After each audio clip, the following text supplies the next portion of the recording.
Hi hello నమస్తే welcome to plus TV నేను అలంకృత. ఈరోజు మనతో పాటు హిందూ జనశక్తి ప్రెసిడెంట్ లలిత్ కుమార్ గారు ఉన్నారు. చాలా క్వశ్చన్సే ఉంటాయి మీ మైండ్లో బిఫోర్ ఇంటర్వ్యూ చూసిన తర్వాత దాని కింద వచ్చిన కామెంట్స్ కానీ లేదంటే వివిధ పరిణామాలతో వివిధ విపత్తుతో ప్రకృతి విరుద్ధంగా కొందరు చేసే చేష్టలకి చాలా క్వశ్చన్సే ఉంటాయి. ఆ క్వశ్చన్స్ అన్నిటికీ డౌట్ ఈరోజు అయితే క్లియర్ చేసుకుందాం. నమస్తే సార్. నమస్తే. ఎలా ఉన్నారు? బాగున్నామ్మా. నాకు నవ్వు వస్తుంది సార్ యాక్చువల్గా ఏం అడుగుదామన్నా. ఏ అంటే అదే సార్ కొన్ని కొన్ని చూసినప్పుడు వాళ్ళు అదే ఇందాక చెప్పిన మనం మాట్లాడుకున్న విధంగా క్రిస్టియన్ పాస్టర్లు వాళ్ళ సతీమణులు పాటలు చేస్తున్నారు. ఒక ఫోక్ సాంగ్స్ లాగానో అవును. లేకపోతే మనకి ఎమోషనల్ పాట లాగానో ఏదో అల్లరి చిల్లరగా నిబ్బి నిబ్బిలాగా ఒక లవర్ కోసం ఏడ్చినట్టో లేకపోతే ఇంకెలాగో వీళ్ళే పాటలు తీస్తున్నారు. అసలు దీన్ని ఏ విధంగా మనం సూచించుకోవాలి? మాట్లాడాలంటే కూడా నాకు కొంచెం సిగ్గుచేటుగా ఉంది ఈ పాయింట్ గురించి అదే యాక్చువల్గా. అమ్మా. ఈ కొత్తగా పెద్ద కొత్త విషయం ఏం కాదు. నిజానికి క్రైస్తవ మతం చాలా మంది ప్రజల్లోకి రీచ్ అవటానికి కారణం ఏంటంటే పాట.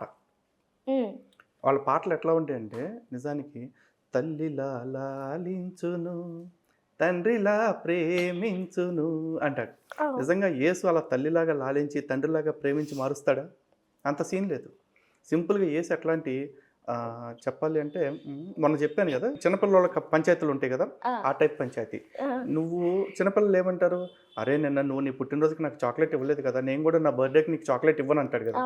యేసు కూడా అంతే, నువ్వు ఎవరో నేను తెలియదని చెప్పావు కదా, పైకి రా నీ సంగతి, మా నాన్న దగ్గర కూడా నువ్వు ఎవడో నాకు తెలియదని అబద్ధం చెప్తాను, సాక్ష్యం చెప్తానంటే. యేసుకి నాన్న ఎక్కడ ఉన్నారు సార్? మళ్ళీ కొత్త డౌట్ క్రియేట్ చేయకండి సార్ నా మైండ్లో. యేసుకి నాన్నలంటే ఇప్పుడు బైబిల్ ప్రకారం ఏమో యెహోవా అని నాన్న అని చెప్తారు, కానీ బైబిల్ ప్రకారం యెహోవా అంటే యేసు ఎలా పుట్టాడు అంటే పరిశుద్ధాత్మ వల్ల పుట్టాడు అని చెప్తారు. సో వాళ్ళిద్దరిలో ఎవరు ఒరిజినల్ నాన్న అనేది వాళ్ళు తెలుసుకోవాలి, నాకు తెలియదు.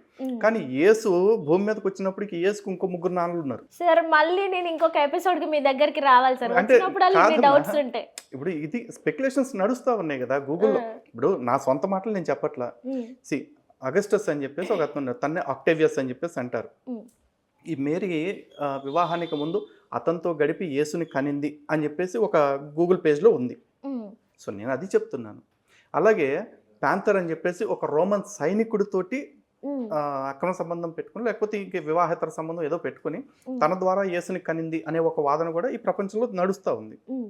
అలాగే క్వింటోలస్ అని చెప్పేసి ఇంకొక అతను ఉన్నాడు, అతనితో గడిపి యేసుని కనింది అని చెప్పేసి ఇంకొక వాదన ఉంది. ఉన్నది చెప్తున్నాను, ఇలా కూడా ఉంది అని చెప్పేసి. Other side of the coin చెప్పుకోవాలి కదా మరి ఉన్నప్పుడు. సో అలా చెప్తున్నాను. సో ఇక్కడ యెహోవానా పరిశుద్ధాత్మ అనేది బైబిల్ ప్రకారం చూసుకుంటే క్రిస్టియన్స్ ఏమంటారంటే ఇద్దరు ఒక్కళ్ళే అని చెప్పేసి అంటారు. ఇంకొంతమంది ఏమంటారు, అదే క్రిస్టియన్ వర్గంలో ఉన్న వాళ్ళు ఇద్దరు ఒక్కళ్ళు ఎలా అవుతారంటారు. ఇది చెప్పేవాడు ఎవడు? మళ్ళీ ఆషామాషివాడు కాదు, Bible open university India international అని చెప్పేసి ఒక యూనివర్సిటీ. సో తనందరి మీద తొడగొట్టేవాడు జైశాలి పీడి సుందర్రావు అని చెప్పేసి. ఆ పీడి సుందర్రావు తొడగొడుతూ అందరికీ సవాల్ సవాల్ సవాల్ అనేవాడు. ఆ వ్యక్తి చెప్తున్నాడు, వాళ్ళ కొడుకు చెప్తున్నాడు, తండ్రి కుమార పరిశుద్ధాత్మ ముగ్గురు ఒకళ్ళు కాదు, ముగ్గురు వేరువేరు అని చెప్పేసి. ముగ్గురు వేరువేరు అయితే యెహోవా నేరుగా వచ్చి కడుపు చేయకుండా పరిశుద్ధాత్మ ద్వారా ఎందుకు కడుపు చేపించాడు?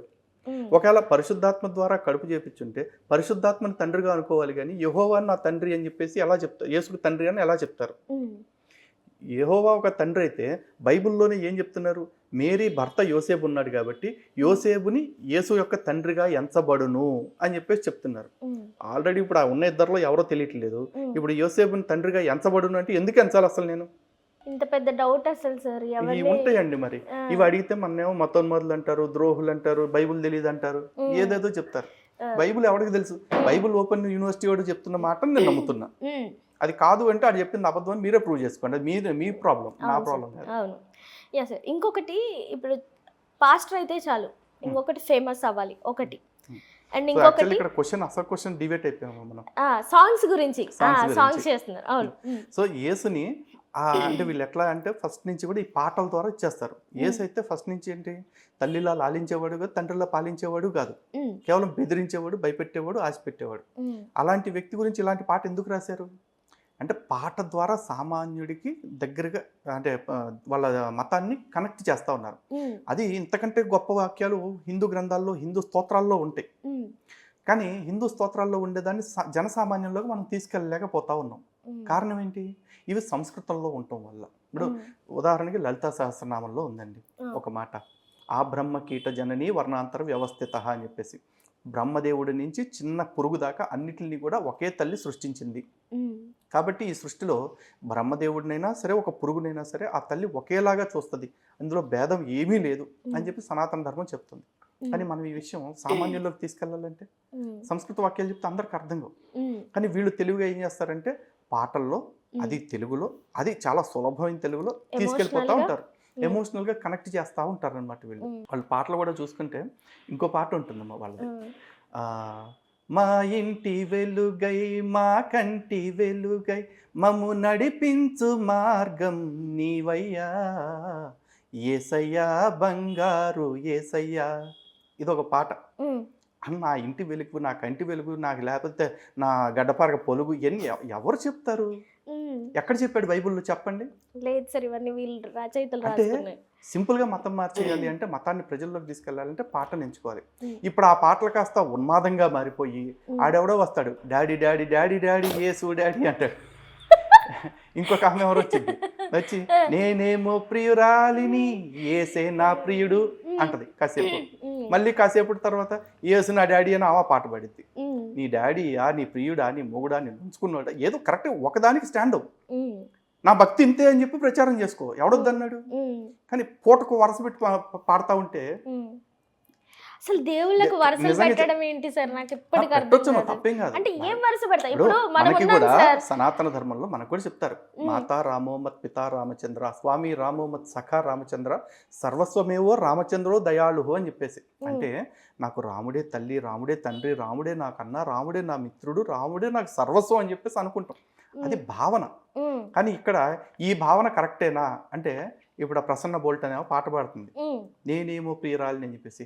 క్రైస్తవ పాస్టర్లు పిసుక్కుని నీకెంత తెగులు వచ్చింది, ఎట్టాటి పాటలు పాడుతున్నావు అని చెప్పేసి తిడతా ఉన్నారు. మరి ఆమె పాడింది కరెక్ట్ అయితే వాళ్ళే తిట్టరుగా, వాళ్ళు కూడా అబ్బా భలే పాడే పక్క అని దండం పెట్టేయాలి కదా. వాళ్ళు ఎవరు దండం పెట్టట్లేదుగా. అలా దిగజారిపోతూ పాటలు పాడుతున్న వాళ్ళు బోచ్చుడు మంది ఉన్నారు. వాళ్ళు